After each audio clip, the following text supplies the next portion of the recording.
Hey everybody, welcome back to our channel. Today we're going to be canning mushrooms. So let's get to it. Hey everybody, so today we're doing mushrooms. These are a couple days old, couldn't get around to it over the weekend. So what we're going to do is wash these best we can, wipe off any sand. You know, these grow in dirt. Then we're going to basically blanch them.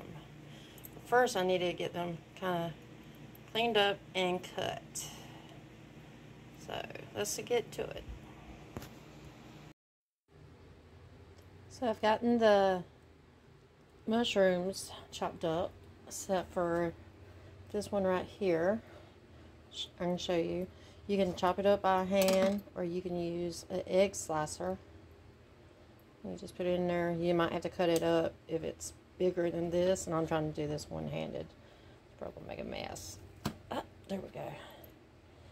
But I have to scrape it out without tearing it. But you get like slices like this.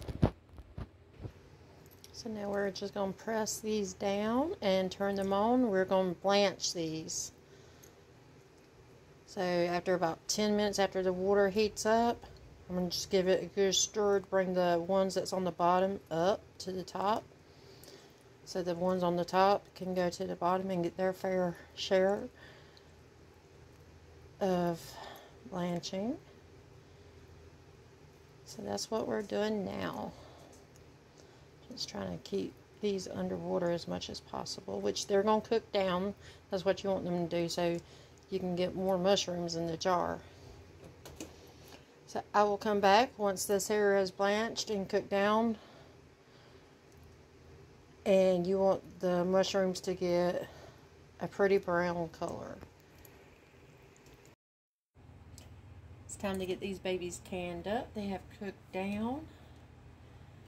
So I'm going to use a slotted spoon and start packing them into the jars. You can see how beautiful they are. Doing this right-handed. I'm so left-handed. You want to leave a 1-inch headspace. We've talked about this in my previous video, where the 1-inch headspace is. You want to kind of gently pack them down, but not too tight. But you don't want a lot of the juice in there. Now usually I would use beef broth for this, but with the cleaning and everything, I know there's some dirt in the bottom of this, but I want the mushroom broth, so I'm going to be dipping from the top. So that's what we're going to be doing. And I think I got a little bit too much, but let's see. So once we add the broth in here,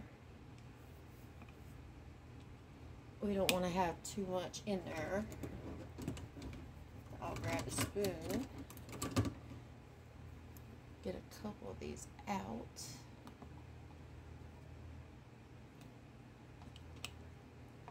But you can put your own liquid in there, whether it be beef broth, chicken broth, mushroom broth, onion broth, water, that's hot. Whatever the case is. And honestly, I like it better this way than the store-bought. So you go to the 1-inch. Get that down a little bit. 1-inch headspace right there. And then we'll add the liquid in a minute. These lids out of the way. Gently slide that over. Get my jar lifter and get another jar.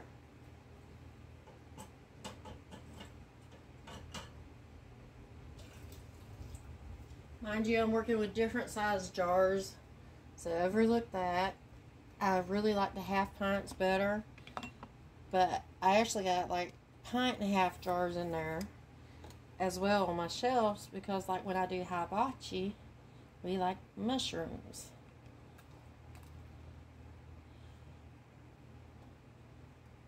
If you cook it down this way and blanch the mushrooms, you fit more in the jar, and you have less liquid when you get done canning. And we like mushrooms more than we like the liquid. Alright. I think we're good on that one. I'm going to take this, and like I said, I'm going to just dip off the top, because the bottom is where the sand's going to be. Any dirt and everything that's left over.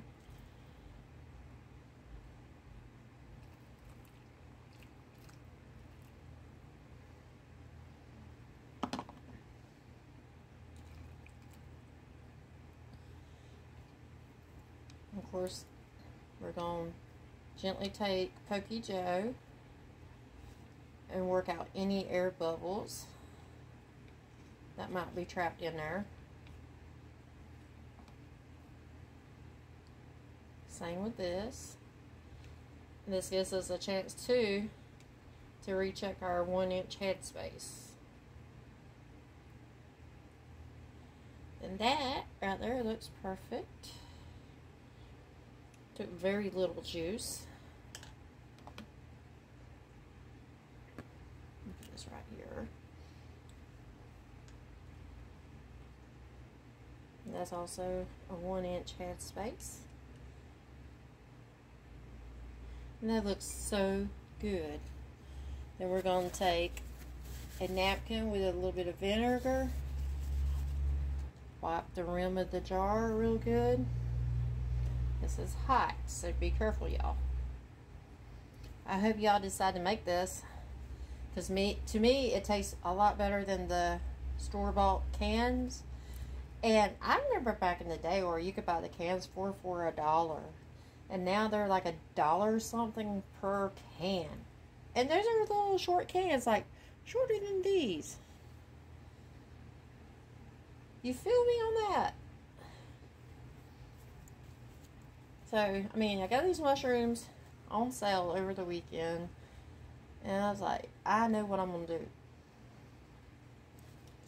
I also got a bunch of onions, like 6 pounds of onions on sale for like $4. So I latched onto that, chopped up a good many of them, put in the freezer, because I got plenty of dehydrated onions right now. So finger grip tight, and put a ring on it. Again, finger grip tight. And then we're going to put it in the canner, and we'll start the process all over again. Let me show you. That looks so pretty. Looks better than in the can from the store. And this way you can control what goes in your food. Whether it's what kind of broth and seasonings and stuff like that. There's no added junk that they're putting in the foods now. See?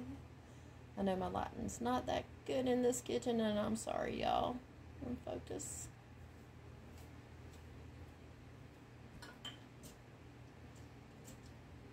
My goal is just to teach you the ways.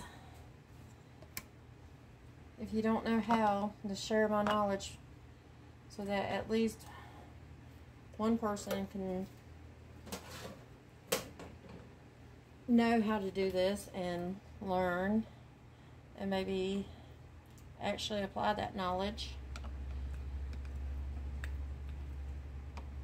Oh, can't waste that. That goodness.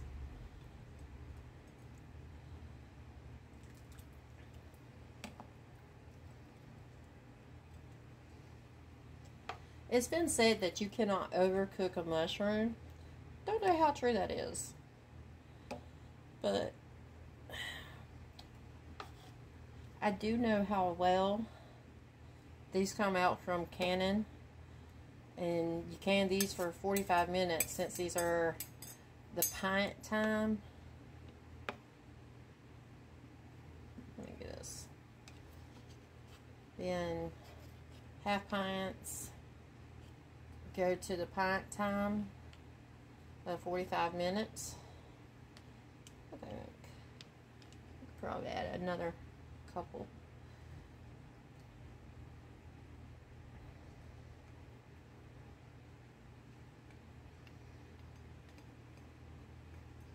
But I have pretty much used all my mushrooms that's on my shelves. Pantry shelves. I can't even talk right now. I'm so excited. Get some of this juice. Of course, some of the mushrooms are going to come up with it. 1-inch headspace. Then I'll grab another jar.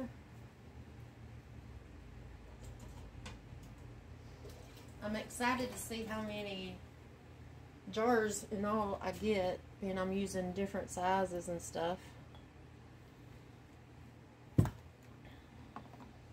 I'm going to use Pokey Joe, get any additional air bubbles trapped. Try to get in the middle gently as we can. Because when we're canning our food, we're not sitting here doing this for nothing, for food spoilage. Alright. Take the paper towel, put it with vinegar, go away around the rim. That way you can check for any nicks that you don't see and get it clean.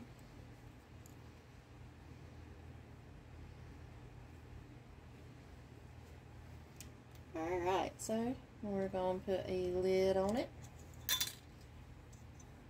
4-jar lids are the bomb.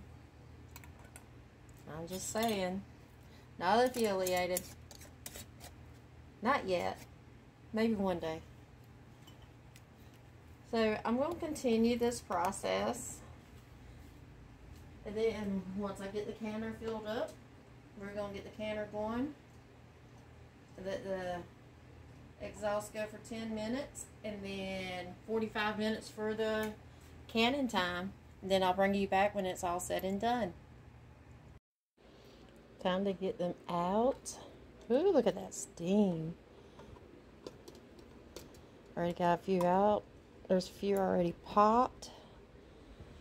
I also got mushroom soup going.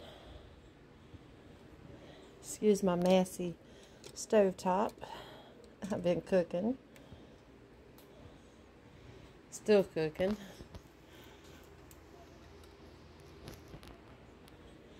And we got one more. Alright. Look at that. Look at those beauties. Trying to hold it still for y'all. It'll still cook in the jar for hours, so that you see is normal. Then over here, I got 2 pints of mushroom broth. So, yes, I am very happy. Very happy camper. And you see a little bit of leftover mushrooms left over floating. That's quite okay. Just a little added treat. So there you have it. Canned mushrooms and mushroom broth out of your own kitchen. How about you try it today? Like, subscribe. We'll be doing more videos like this. Have a great day. God bless y'all.